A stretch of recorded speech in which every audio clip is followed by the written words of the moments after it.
بسم اللہ الرحمن الرحیم۔ السلام علیکم ورحمۃ اللہ۔ ایک دوست نے ایک تحریر شیئر کی ہے اور اس کو لکھنے والے کا جو نام اس تحریر میں لکھا ہوا ہے وہ ہے ابو عبداللہ۔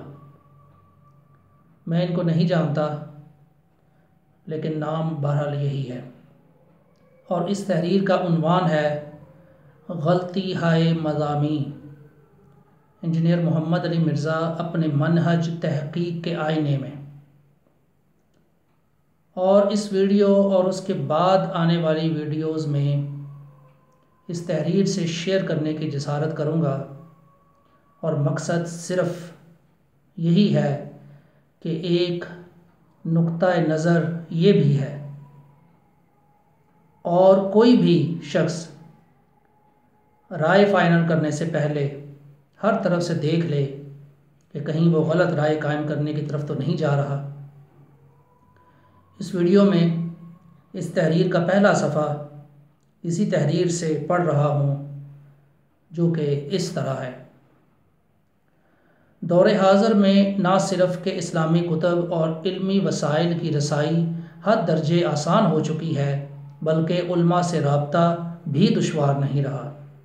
چنانچہ علمی و تحقیق ذوق رکھنے والے احباب بآسانی علمی کتب کا مطالعہ کر سکتے ہیں، کسی تشنگی کی صورت میں علماء سے رابطہ کر سکتے ہیں اور کسی موضوع پر سچائی کا سراغ لگا سکتے ہیں۔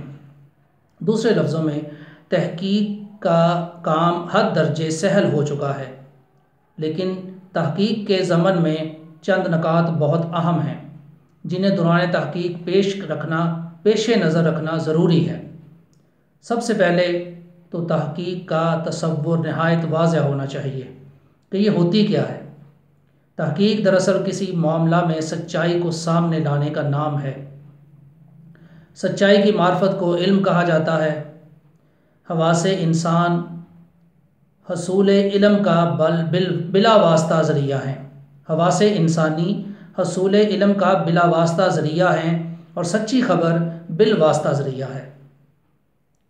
آگے ابو عبداللہ لکھتے ہیں کہ اس انداز سے ہمیں بنیادی علم یعنی پرائمری نالج حاصل ہوتا ہے، جبکہ ثانوی علم سیکنڈری نالج بنیادی علم سے اخذ کردہ نتائج پر مشتمل ہوتا ہے، لیکن اس کے لیے منطقی تجزیہ یعنی کہ لاجیکل انالیسز اور استدلال صحیحہ یعنی کریکٹ آرگومنٹ کی ضرورت پڑتی ہے، جو عقل سلیم اور فکر مستقیم کا تقاضا کرتے ہیں۔ چنانچہ بجا طور پر کہا جا سکتا ہے کہ علم درست تحقیق کی لازمی شرائط میں سے ہے، اور بغیر علم کے کسی موضوع پر گفتگو یا تحریر کو اور بغیر علم کے کسی موضوع یا گفتگو یا تحریر کو تحقیق کا نام نہیں دیا جا سکتا۔ اگر تحقیق کا مقصد عوام الناس کی اصلاح ہو تو پھر دوسری اہم بات علم کو پوری دیانتداری کے ساتھ منتقل کرنا ہے، خواہ وہ محقق کے ذاتی رجحانات اور نظریات کے خلاف ہی کیوں نہ ہو۔ میں اس کو دوبارہ پڑھتا ہوں۔ اگر تحقیق کا مقصد عوام الناس کی اصلاح ہو تو پھر دوسری اہم بات علم کو پوری ایمانداری کے ساتھ منتقل کرنا ہے، خواہ وہ محقق کے ذاتی رجحانات اور نظریات کے خلاف ہی کیوں نہ ہو۔ یعنی تحقیق کے ضمن میں دوسری لازمی شرط حفظ امانت ہے۔